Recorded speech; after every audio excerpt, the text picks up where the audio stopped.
ఏందమ్మే మళ్ళీ ఏదో కూర వేసుకుని వచ్చావు? ఏంది రొయ్యలా? రొయ్యలు బాగుండిద్దిలే. ఎట్టా ఉండే? బంగాళదుంప రొయ్యలతో కర్రీ చేశాను పిన్ని గారు. చాలా చాలా టేస్టీగా ఉంది.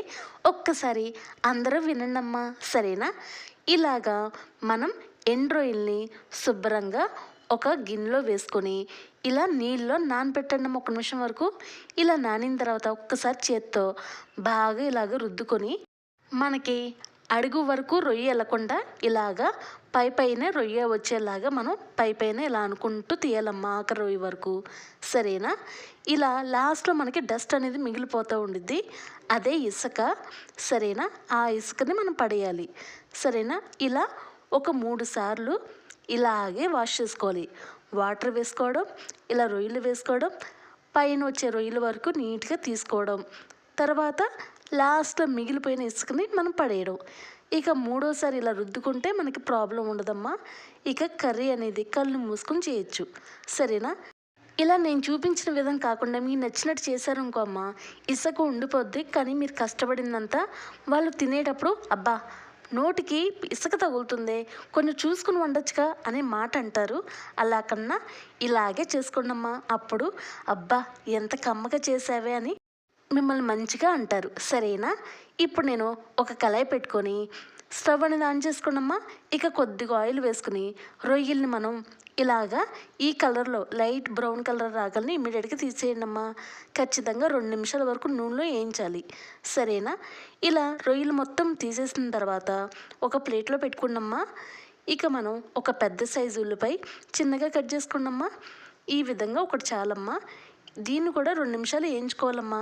కొంచెం మగ్గిన తర్వాత ఇప్పుడు 2 పచ్చిమిరపకాయలు, 2 టమాటాలు ఇలా చిన్న ముక్కలుగా కట్ చేసుకొని 2 నిమిషాలు వేయించుకోండమ్మా. ఇలా వేగిన తర్వాత ఇప్పుడు మనం తొందరగా ఎగడానికి ప్లేట్ పెట్టుకోండమ్మా, తొందరగా మగ్గిద్ది, సరేనా? ఇలా మగ్గే లోపల మనం శుభ్రంగా బంగాళదుంపల్ని వాష్ చేసుకొని ఇలాగా తోలు మొత్తం తీసేయనమ్మా. తలా తోక కట్ చేసి చక్కగా ఇలా పీల్ మొత్తం తీసేయనమ్మా. ఇలా స్కిన్ మొత్తం తీసిన తర్వాత మీడియం ముక్కలమ్మ, చిన్న ముక్కలు వద్దు. ఇప్పుడు మీకు డౌట్ వచ్చింది, అక్క పెద్ద పెద్ద ముక్కలు అయితే ఉడకవు కదా అక్క, పచ్చి పచ్చిగా ఉండిద్ది, మరి ఎందుకు చిన్న ముక్కలు అయితే బెటర్ కదా అంటే, పెద్ద పెద్ద ముక్కలు వేసుకుంటే ఇలాగా మనకి కంటికి మళ్ళీ మొక్క తిన్నంత ఫీలింగ్ ఉండిద్ది. నేను ఉడికేలాగా వివరంగా చెప్తాను రెండమ్మా, సరేనా? ఇప్పుడు టమాటాలు మగ్గంగానే ఇలా ఆ దుంపలు మొత్తం వేసుకుని ఒకే 1 నిమిషం అటు ఇటు తిప్పండమ్మా ఒకసారి, సరేనా? ఇలా పచ్చివాసన పోయేలాగా 1 నిమిషం చాలమ్మా. ఇలా తిప్పుకొని ఇప్పుడు రొయ్యల్ని మనం వేసుకోవాలమ్మా, ఆల్రెడీ వేయించుకున్నాం కదా, ఆ రొయ్యలు మొత్తం వేసుకొని ఇలా 1 నిమిషం వరకు వదిలేయండమ్మ దాన్ని. ఇక మనం 1½ table spoon salt, 1/2 table spoon పసుపు, 1½ టేబుల్ స్పూన్ కారం అమ్మ ఇలా వేసుకొని 1 నిమిషం మొత్తం కలుపుకోండమ్మా. ఇలా మొత్తం కలిసేలాగా కలుపుకొని ఇప్పుడు మనం చింతపండు అనేది నానబెట్టుకోండమ్మా.